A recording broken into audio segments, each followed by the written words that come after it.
Hey guys, it's Jake here with eTrailer. Today we've got a 2020 Nissan Rogue and we're going to be taking a look at, and I'm going to help you get installed, the Curt 4-pole trailer wiring harness. Now there's a couple different reasons why you would want to add trailer wiring harness or trailer wiring to your Nissan Rogue. First and foremost is that you've got a hitch on your vehicle and you want to safely pull a trailer. This is going to allow you to safely transfer those lighting signals from the vehicle to the trailer. Another more common reason now is to have accessories on the back that have extra lights on them. A lot of times with cargo carriers or bike racks, they'll cover your taillights, and then your state may require you to have extra lighting on those accessories if they are blocking the taillights. This is going to allow you to get that. Now this might look a little foreign to you, seeing the wiring hanging out of the back of the car like this. With SUVs that don't tow trailers all the time, this is very, very common. This is actually how the kit's designed to be installed. You can also run the wiring down and out of the car so that it's down by the hitch, so it's ready to be connected anytime you connect up to or hook up to a trailer. I wouldn't recommend doing that if you're not going to be using your Rogue to pull a trailer all the time. If you are, then by all means, get yourself a 4-pole bracket and mount it down there. But in my personal opinion, this is a perfectly safe way to do it. Whenever you're not using it, you can open your rear hatch, spool it up, tuck it into a storage compartment, and then your wiring is protected from the elements. This kit is going to transfer the lighting signals of a left turn, right turn. It will combine those two to give you your stop signal and your running lights. And then the white wire is going to be your ground wire, because you have to ground the whole system for it to be able to work. It's also going to come with a converter box, which is designed to not only transfer the lighting signals to the trailer, but to do that safely. It will prevent any feedback from the trailer coming back into the vehicle's lights and affecting them, and vice versa. This kit is going to be custom fit to the Nissan Rogue so that you can install it. You don't have to make any modifications to the vehicle. You do have to put a small slit in a grommet that we ran the power wire out of and run it up to the battery in order to get the power to run the trailer lights, because it can't take the whole signal the power signal from the taillights to run those. To get it installed, it's very, very easy, straightforward. I've done a lot of these wiring kits. Some of them can get kind of hectic, and it's hard to find a place to be able to mount the converter box because it's a good size.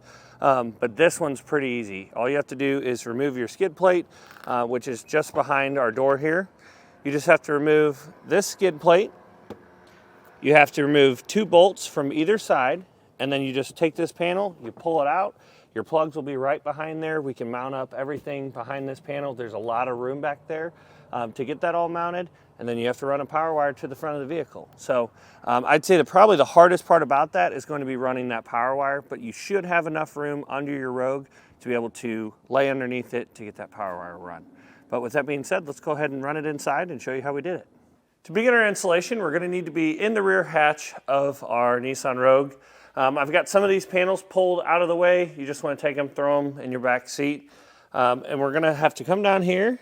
There's going to be 2 push-pin fasteners, one here on the passenger side and another one on the driver. We'll just take a flathead screwdriver, pop the center out, and then we can get in behind it and then pop the base out. This is what it'll look like. Now we'll just need to grab this plastic panel, pull up.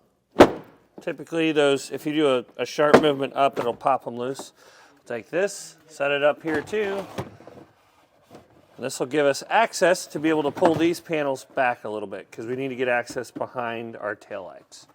Now we're going to take a 10mm socket, open up this little tab here.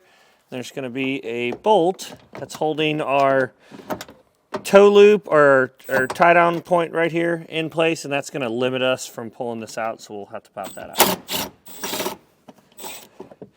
Now we're going to take a trim panel tool, come in behind this black piece of plastic, slide it back there, and we're going to have a variety of clips along here that we'll just need to pry gently to pop those loose.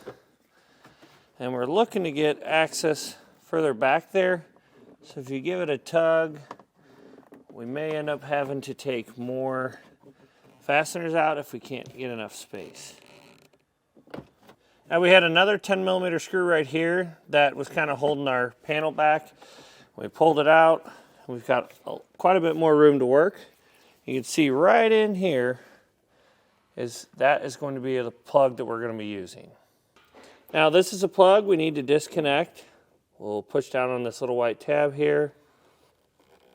We need to grab a tool to do that. It's very small. Push on that tab, pop that apart. Then we'll take the green plug that comes in our kit. Obviously you can see those two ends are the same. So we'll take the other one, clip that in place, clip the other one into the factory plug.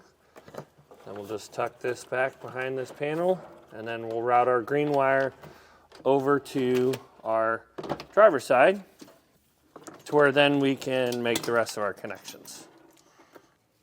Now this is a little bit better view at the driver's side, but what I did on the passenger side is I just popped it off of our body like that so that we can work with it a little bit. And we'll do the same thing, unplug it and then connect it to our wiring harness.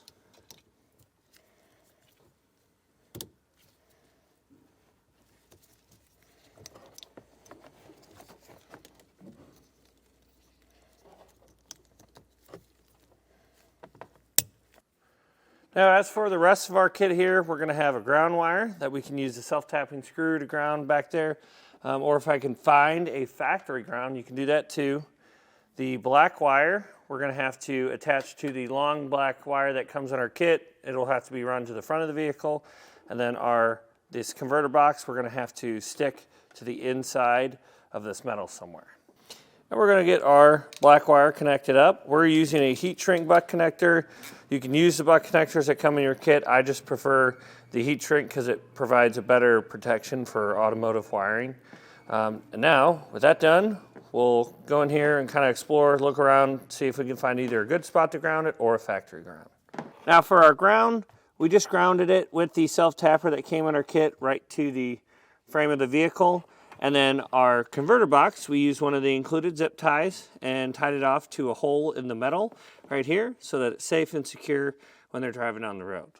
Now what we need to do is get our black power wire from the back of our vehicle to the front. And we need to do that by going out of our vehicle somewhere in the floorboard to be able to get out and then run it to the front to connect to the battery. I'm going to go ahead and find that location, and then we'll come back and show you that location we went out of and the route that I took to get it up to the front. So what I did was I ran my power wire underneath this plastic, ran it over, put a small slit in that rubber grommet, ran it down, out the bottom, and then we started running it to the front. So that grommet will lead the wire to right above this frame rail here. You'll come down with the wire. I came around this corner, and then what you want to do is, I usually like to run it on the driver's side because the battery is typically on the driver's side, but I ran it up across the top of this differential, ran it up and over. There's some wires up high there against the body of the vehicle that you can tie it off to. You can see it reappear here, tie it off, come down. And any place that you cross a factory wire or a factory hose, something like that, you can tie it off. Just stay away from anything hot or moving. Ran it over this panel, and then we have these clips that hold all of our hydraulic lines in place. For our vehicle, there's one missing, so we can slide it through there. I still zip tied it anyway. Ran it up, and then we went up into our engine bay right here. Now up in our engine bay, you'll want to run it over from the passenger side to the driver's side. We'll take our fuse holder that comes in our kit, put a butt connector on one end, a ring terminal on the other. We can get this connected to our black wire.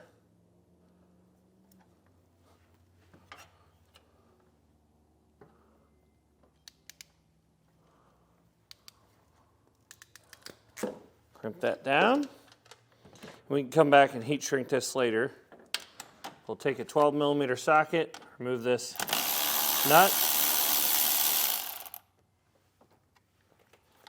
Without the fuse in the fuse holder, come around and make this connection.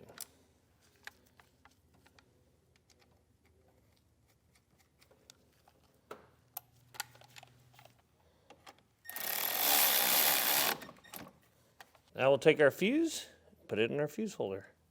The reason why you don't want this in there before is if you make a quick connection or you touch the terminal real fast without making a complete and solid connection, What it can do is the fuse may think there's a problem and you'll blow that fuse, so you'd have to have an extra at home.